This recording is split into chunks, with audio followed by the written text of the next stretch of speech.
Similarly, in the South China Sea, the United States makes no claim on territory there.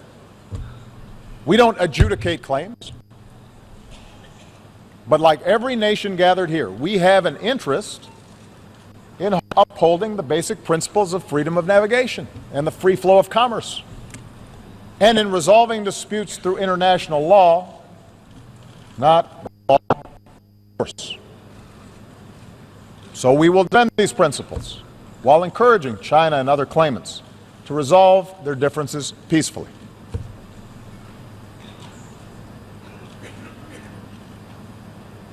I say this recognizing that diplomacy is hard, that outcomes are sometimes unsatisfying, that it's rarely politically popular. But I believe that leaders of large nations, in particular, have an obligation to take these risks, precisely because we are strong enough to protect our interests if and when diplomacy fails. I also believe that to move forward in this new era, we have to be strong enough to acknowledge when what you're doing is not working. For 50 years, the United States pursued a Cuba policy that failed to improve the lives of the Cuban people. We changed that. We continue to have differences with the Cuban government. We will continue to stand up for human rights, but we address these issues through diplomatic relations and increased commerce and people-to-people ties. As these contacts yield progress, I'm confident that our Congress will inevitably lift an embargo that should not be in place anymore.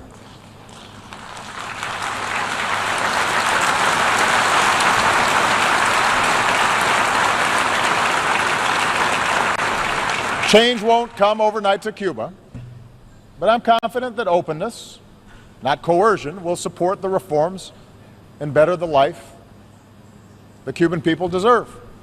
Just as I believe that Cuba will find its success if it pursues cooperation with other nations. Now, if it's in the interest of major powers to uphold international standards, it is even more true for the rest of the community of nations. Look around the world. From Singapore to Colombia to Senegal, the facts show that nations succeed when they pursue an inclusive peace and prosperity within their borders and work cooperatively with countries beyond their borders. That path is now available to a nation like Iran, which, as of this moment, continues to deploy violent proxies to advance its interests. These efforts may appear to give Iran leverage in disputes with neighbors, but they further conflict that endangers the entire region and isolates Iran from the promise of trade and commerce. The Iranian people have a proud history and are filled with extraordinary potential. But chanting death to America does not create jobs or make Iran more secure. If Iran chooses a different path, that would be good for the security of the region, good for the Iranian people, and good for the world. Of course, around the globe, we will continue to be confronted with nations who reject these lessons of history, places where civil strife and border disputes and sectarian wars bring about terrorist enclaves and humanitarian disasters, where order has completely broken down. We must act, but we will be stronger when we act together.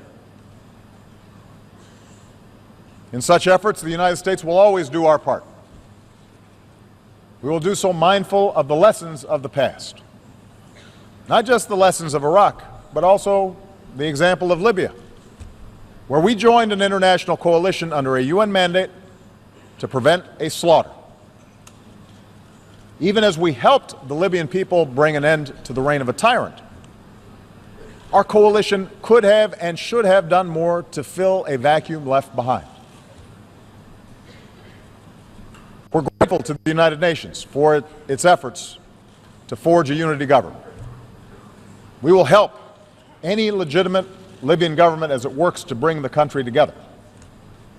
But we also have to recognize that we must work more effectively in the future as an international community to build capacity for states that are in distress before they collapse. And that's why we should celebrate the fact that later today, the United States will join with more than 50 countries to enlist new capabilities: infantry, intelligence, helicopters, hospitals, and tens of thousands of troops to strengthen United Nations peacekeeping.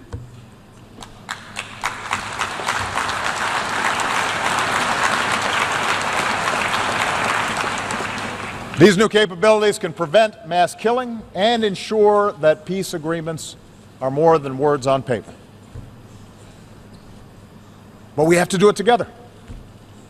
Together, we must strengthen our collective capacity to establish security where order has broken down and to support those who seek a just and lasting peace.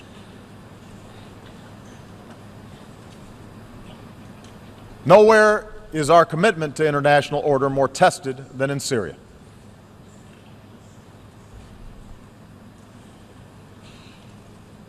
When a dictator slaughters tens of thousands of his own people, that is not just a matter of one nation's internal affairs.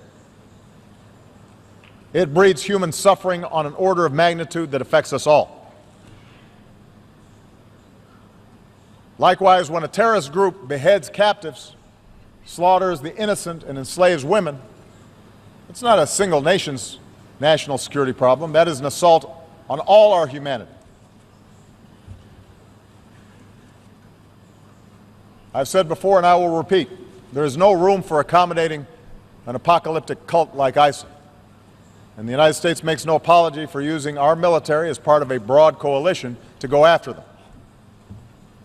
We do so with a determination to ensure that there will never be a safe haven for terrorists who carry out these crimes. And we have demonstrated over more than a decade of relentless pursuit of al-Qaeda. We will not be outlasted by extremists. But while military power is necessary, it is not sufficient to resolve the situation in Syria. Lasting stability can only take hold when the people of Syria forge an agreement to live together peacefully. The United States is prepared to work with any nation, including Russia and Iran, to resolve the conflict. But we must recognize that there cannot be, after so much bloodshed, so much carnage, a return to the pre-war status quo. Let's remember how this started. Assad reacted to peaceful protests by escalating repression and killing that in turn created the environment for the current strife. And so Assad and his allies can't simply pacify the broad majority of a population who've been brutalized by chemical weapons and indiscriminate bombing. Yes, realism dictates that compromise will be required to end the fighting and ultimately stamp out ISIL. But realism also requires a managed transition away from Assad and to a new leader, and an inclusive government that recognizes there must be an end to this chaos so that the Syrian people can begin to rebuild.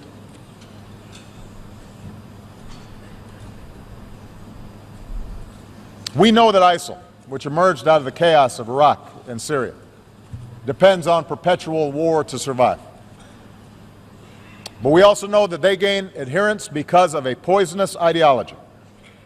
So part of our job together is to work to reject such extremism that infects too many of our young people. Part of that effort must be a continued rejection by Muslims of those who distort Islam to preach intolerance and promote violence. And it must also involve a rejection by non-Muslims of the ignorance that equates Islam with terror.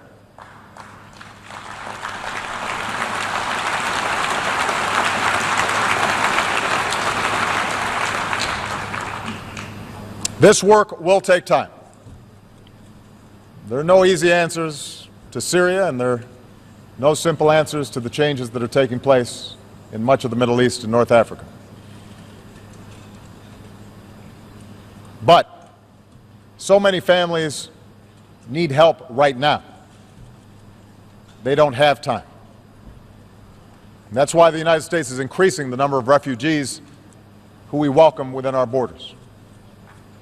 That's why we will continue to be the largest donor of assistance to support those refugees. And today we are launching new efforts to ensure that our people and our businesses, our universities and our NGOs can help as well. Because in the faces of suffering families, our nation of immigrants sees ourselves. Of course, in the old ways of thinking, the plight of the powerless, the plight of refugees, the plight of the marginalized did not matter. They were on the periphery of the world's concerns. Today, our concern for them is driven not just by conscience, but should also be driven by self-interest. For helping people who've been pushed to the margins of our world is not mere charity. It is a matter of collective security. And the purpose of this institution is not merely to avoid conflict, it is to galvanize the collective action that makes life better on this planet. The commitments we've made to the Sustainable Development Goals speak to this truth. I believe that capitalism has been the greater creator of wealth and opportunity that the world has ever known. But from big cities to rural villages around the world, we also know that prosperity is still cruelly out of reach for too many. As His Holiness, Pope Francis, reminds us, we are stronger when we value the least among these and see them as equal in dignity to ourselves and our sons and our daughters. We can roll back preventable disease and end the scourge of HIV/AIDS. We can stamp out pandemics that recognize no borders. That work may not be on television right now, but as we demonstrated in reversing the spread of Ebola, it can save more lives than anything else we can do.